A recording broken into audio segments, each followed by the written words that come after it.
മൂന്നാമത്തെ പെൺകുട്ടിയുടെ പരാതിയിൽ നിലവിൽ റിമാൻഡിൽ കഴിയുന്ന MLA ഫേസ്ബുക്ക് പോസ്റ്റുകൾക്ക് താഴെയും 8 വർഷങ്ങൾക്ക് ശേഷം തന്റെ ഐഡന്റിറ്റി വെളിപ്പെടുത്തി മുന്നോട്ട് വന്ന ബിഷപ്പ് ഫ്രാങ്കോ മുളയ്ക്കൽ കേസിലെ അതിജീവിതയായ സിസ്റ്റർ റാണിച്ചിന്റെ അഭിമുഖത്തിന്റെ താഴെയുമൊക്കെ പുരുഷന്മാരുടെ ഇന്നത്തെ പരിതാപകരമായ അവസ്ഥയിൽ ആശങ്കാകുലരാകുന്ന കുറേ മനുഷ്യരെ കാണാം.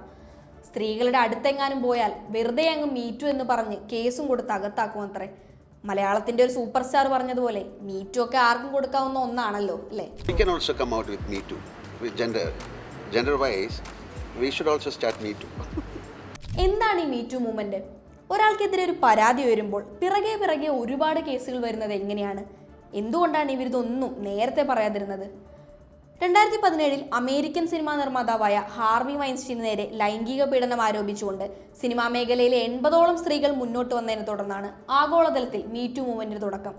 ഏകദേശം ഇതേ സമയത്ത് തന്നെയാണ് മലയാള സിനിമയിൽ നടി ആക്രമിക്കപ്പെട്ട കേസും ഉണ്ടാവുന്നത്. ഇതേ തുടർന്നുണ്ടായ വിമൺ ഇൻ സിനിമ കളക്റ്റീവും ഹേമ കമ്മിറ്റി റിപ്പോർട്ടുമൊക്കെ കേരളത്തിലും വലിയ മാറ്റങ്ങൾ ഉണ്ടാക്കി.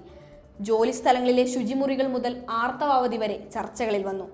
പ്രമുഖർക്ക് നേരെ കൂടുതൽ ആരോപണങ്ങളുണ്ടായി.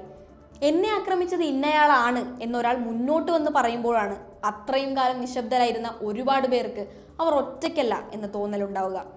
എതിരെ നിൽക്കുന്നവരുടെ അധികാരത്തെയോ സമൂഹത്തിലെ സ്ഥാനമാനങ്ങളെ ഒന്നും പേടിക്കാതെ അവരുടെ അനുഭവങ്ങളെക്കുറിച്ച് പറയാനുള്ള ധൈര്യം കിട്ടുക.